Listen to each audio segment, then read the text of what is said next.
আসসালামু আলাইকুম দোস্ত। নীল তিমি প্রজননের মৌসুমে গান গায়, কখনো একাকী কখনো দলবদ্ধভাবে। শুধু গান নয়, এরা সমুদ্রের মাঝে নাচেও। কখনো কখনো অতি আনন্দে সমুদ্রের মাঝে এরা নিজেকে এমনভাবে প্রদর্শন করে তা দেখলে মনে হবে কেউ তাদেরকে নাচের প্রশিক্ষণ দিচ্ছেন। বাচ্চা দেওয়ার মৌসুমে এরা গভীর সমুদ্রের 600 থেকে 1200 মাইল দূরে নিরাপদ স্থানে চলে যায়। এই যাওয়া এবং আসার সময় তারা গান গাইতে থাকে। সব তিমি কম বেশি গান করেন, কিন্তু হামবাক তিমি তাদের গানের জন্য সবচেয়ে বেশি সুপরিচিত। তখন সমুদ্রের মাঝ হতে এক অদ্ভুত সুরেলা ধ্বনি ভেসে আসে। দর্শনার্থী এবং পর্যবেক্ষকেরা তাতে বিমোহিত হয়ে যান এবং অনেক সময় তা রেকর্ড করেন। চলুন তাহলে শুনি তাদের কিছু গান।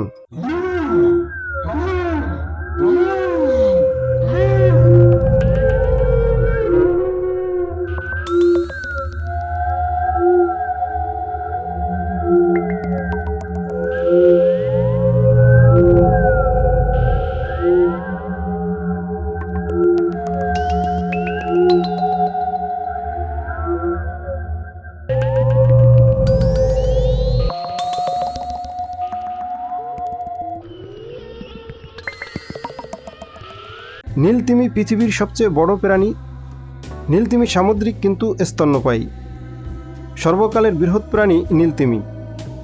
এটির ওজন প্রায় 150 টন এবং দৈর্ঘ্য 30 মিটার বা 100 ফুটের মতো লম্বা হয়ে থাকে।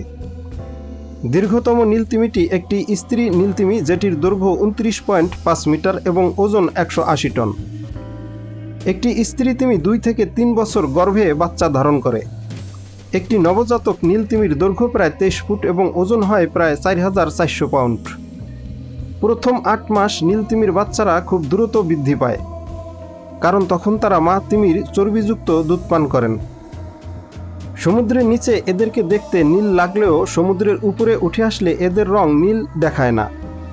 নীল তিমি দেখতে নীল ধূসর রঙের বা রূপালী রঙের হয়ে থাকে এবং এদের পেটের রং হয় হলুদ। শরীর যতই বড় হোক না কেন, নীল তিমির খাবার কিন্তু ছোট প্রাণীরাই। কাঁকড়া, গলদা চিংড়ি, ক্রেফিশ ও বিভিন্ন গ্রিল জাতীয় জীব এদের প্রধান খাবার। একটি পূর্ণবয়স্ক নীল তিমি দিনে গড়ে প্রায় 8 টন গ্রিল খেয়ে থাকে। অতি ক্ষুধার সময় এরা 3600 কেজি পর্যন্ত খাবার গ্রহণ করতে পারে। তাদের জিভ একটা হাতির সমান ওজন হতে পারে। নীল তিমি হলো বেলিন তিমি, যার অর্থ তাদের আঙ্গুলের নখের মতো উপাদানের ঝালরযুক্ত প্লেট রয়েছে, যাকে বলা হয় বেলিন, যা তাদের উপরের চোয়ালের সাথে সংযুক্ত থাকে। তিমি পানিসহ পুরো একটি মাছের ঝাঁক গিলে ফেলে, তারপর মুখ আটকে চোয়ালের ফাঁক দিয়ে পানিগুলো বের করে দেয়। নীল তিমিরা আর্কটিক ছাড়া পৃথিবীর সমস্ত মহাসাগরে বাস করে। মাঝে মাঝে ছোট দলে সাঁতার কাটে, তবে সাধারণত এরা একা বা জোড়ায় ঘুরতেই ভালোবাসে। তারা প্রায়শই মেরু জলে গ্রীষ্মকাল কাটায় এবং শীতের আগমনের সাথে সাথে বিষুবরেখার দিকে চলে আসে। এই সুন্দর সাঁতারুরা ঘন্টায় 5 মাইলেরও বেশি বেগে সাগর পাড়ি দিতে পারে, কিন্তু যখন তারা উত্তেজিত হয় তখন তারা ঘন্টায় 20 মাইলেরও বেশি বেগে যেতে পারে। নীল তিমি এই গ্রহের সবচেয়ে উচ্চ স্বরের প্রাণীদের মধ্যে একটি। তিমিরা যোগাযোগ এবং সংবেদনের জন্য বিভিন্ন ধরনের শব্দ ব্যবহার করে থাকে। তিমিরা শব্দ উৎপাদনের জন্য ব্যবহৃত প্রক্রিয়াগুলি সিয়াসিটানদের এক পরিবার থেকে অন্য পরিবারে প্রেরিত হয়। তিমি, ডলফিন সহ সামুদ্রিক স্তন্যপায়ী প্রাণীরা জলের অন্যান্য ইন্দ্রিয়ের সীমিত কার্যকারিতার কারণে স্তন্যপায়ী প্রাণীর তুলনায় শব্দের উপর অনেক বেশি নির্ভরশীল।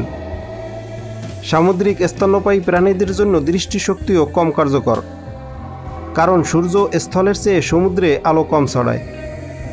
গন্ধ সীমিত, কারণ অণুগুলি বাতাসের তুলনায় জলে অনেক ধীর গতিতে ছড়ায়। যাই হোক, শব্দের গতি সমুদ্র পৃষ্ঠের বায়ুমণ্ডলের তুলনায় জলে 4 গুণ বেশি। সেহেতু সামুদ্রিক স্তন্যপায়ী প্রাণীরা যোগাযোগ এবং খাওয়ার জন্য শ্রবণ শক্তির উপর অনেকটাই নির্ভরশীল থাকে, এবং এটি মনে করা হয় যে ভালো অবস্থায় নীল তিমি একে অপরকে 1000 মাইল দূর থেকে শুনতে পারে। বিজ্ঞানীরা মনে করেন যে তারা এই কণ্ঠস্বরগুলি শুধুমাত্র যোগাযোগের জন্যই ব্যবহার করেন না, যা আলোহীন সমুদ্রের গভীরতায় একে অপরের সাথে ভালোবাসারও বহিঃপ্রকাশ। সেই সাথে রয়েছে তাদের চমৎকার শ্রবণ শক্তি।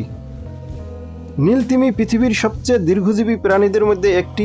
বিজ্ঞানীরা আবিষ্কার করেছেন যে একটি মৃত তিমির মোমের মতো ইয়ার প্লাগের স্তরগুলি গণনা করে তারা প্রাণীটির বয়সের কাছাকাছি অনুমান করতে পারে। এই পদ্ধতি ব্যবহার করে পাওয়া প্রাচীনতম নীল তিমিটির বয়স প্রায় 110 বছর বলে নির্ধারণ করা হয়েছিল। নীল তিমির গড় আয়ু প্রায় 80 থেকে 90 বছর হয়ে থাকে।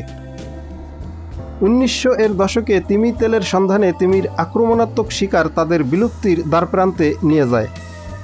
1900 এবং 1960 এর দশকের মাঝামাঝি সময়ে প্রায় 3,60,000 নীল তিমিকে হত্যা করা হয়েছিল।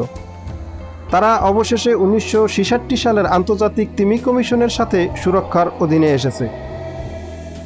এখনও অল্প কিছু তিমি শিকারী রয়েছে, সেই সাথে তিমি হাঙ্গর এবং ঘাতক তিমির আক্রমণের শিকার হয় এবং অনেক বড় জাহাজের আঘাতে প্রতি বছর আহত হয় ও মারা যায়। এছাড়া মাছ ধরার গিয়ারেও আটকা পড়ে অনেক তিমি প্রাণ হারায়। বর্তমানে ইন্টারন্যাশনাল সংস্থা নোয়া ফিশারিজ এবং এর অংশীদাররা বিশ্বব্যাপী নীল তিমির সংখ্যা সংরক্ষণ এবং পণ্য নির্মাণের জন্য কাজ করে যাচ্ছে। থ্যাঙ্কস ফর ওয়াচিং, অ্যান্ড ভিডিওটি ভালো লেগে থাকলে প্লিজ সাবস্ক্রাইব করে সাথেই থাকুন।